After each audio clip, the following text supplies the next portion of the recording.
Shalom Uvracha, que Hachem vous protège et vous donne la santé, la joie, la prospérité si Dieu veut. Malheureusement, à notre époque, il y a beaucoup de divorces. Il y a beaucoup de divorces pour des bêtises. Lorsqu'on réfléchit un peu, c'est vraiment le démarrage, c'est des bêtises. Malheureusement aujourd'hui, il n'y a pas beaucoup qui arrivent à faire le Shlom Bayit. Il n'y a pas beaucoup. Combien de fois j'ai souffert pour réussir un Shlom Bayit. Jamais j'oublierai un vendredi. Un vendredi terrible. La plupart des problèmes qui commencent, ils commencent toujours le vendredi. Le vendredi, il y a toujours le stress. Surtout en hiver, le stress du Shabbat. Et c'est une excuse, c'est tout.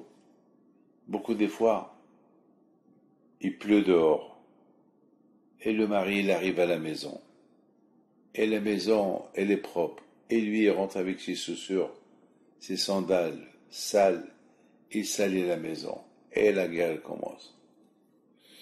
Le mari qui vient tard du travail, il n'est même pas le vendredi, il veut tout prêt. Et s'il y a quelque chose qui n'est pas prêt, il fait la guerre. Et beaucoup des fois, et pour des bêtises, pour des combien des fois moi-même, j'ai évité des histoires avec ma femme le vendredi. C'est comme ça le vendredi. Le vendredi, c'est ce qu'on appelle le vendredi noir. D'un côté, c'est le vendredi, ça devait être le jour le meilleur de la semaine passée. On prépare pour le Shabbat, mais le Satan, le Tzara, il est très fort le vendredi pour perturber le shalom. C'est pour ce Shabbat, on chante Shalom Aleichem, Shalom Aleichem, la paix, la paix. On chante Eshet Hayil pour donner des éloges à la femme, pour tout ce qu'elle fait pendant la semaine. Alors, mes amis, celui qui ne fait pas Eshet Hayil, c'est qu'il est fâché avec sa femme. Celui qui ne fait pas Eshet Hayil, c'est qu'il est fâché avec sa femme. Mes amis, le Tzara est très fort dans le Shlom Bayit. Pourquoi? Parce que le Satan, il veut pas qu'il y ait les mariages. Il veut pas. Parce que avec les mariages, il y a des enfants, des juifs. Et le Satan, il veut pas qu'il y ait beaucoup de juifs. On dit que Mashiach, il ne peut pas venir jusqu'à que tous les âmes de l'autre monde, y descendent. Donc, s'il y a beaucoup de divorces, il y a beaucoup des âmes qui vont rester là-haut. Je voudrais, mes amis, vous raconter une très belle histoire. Très belle histoire de Shlom Bayit. Une fois, j'étais dans mon bureau, un vendredi après-midi, parce que moi aussi j'étais fâché avec ma femme. Alors, je ne suis pas rentré à la maison. Ouf, c'est une histoire qui date peut-être 35 ans. Peut-être une vieille histoire. J'étais encore jeune. J'avais peut-être 40 ans. Ouais, 40 ans.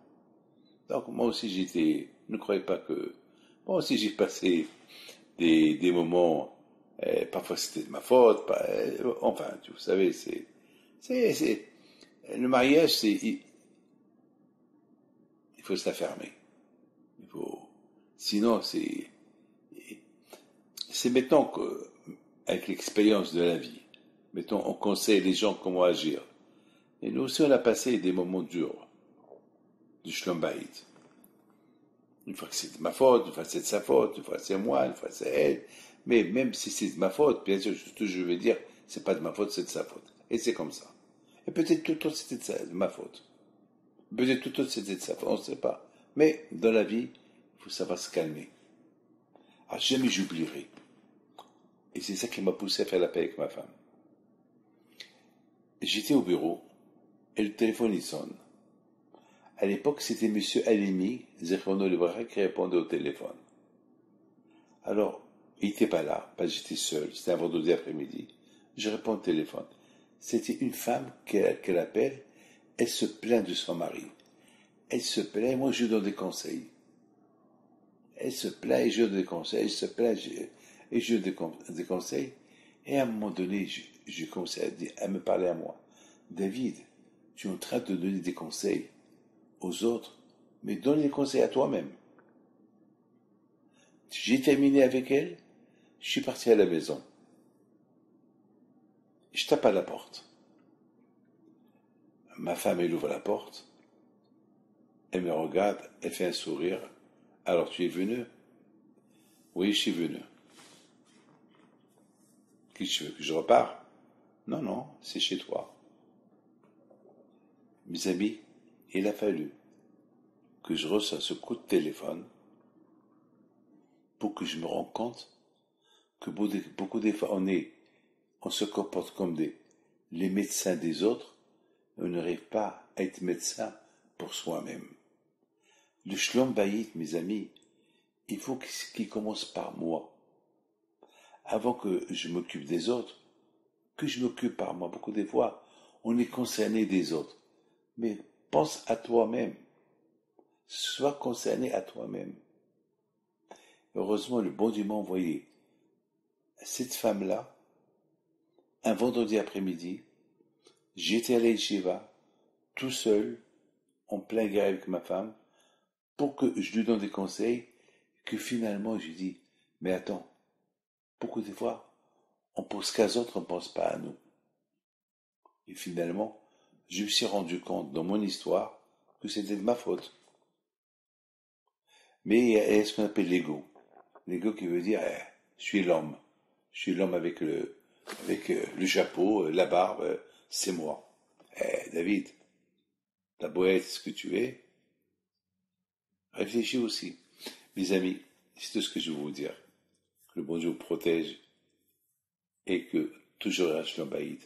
Parce que beaucoup de fois, il y a des divorces vraiment pour des bêtises. Des bêtises. Que Dieu vous protège jamais.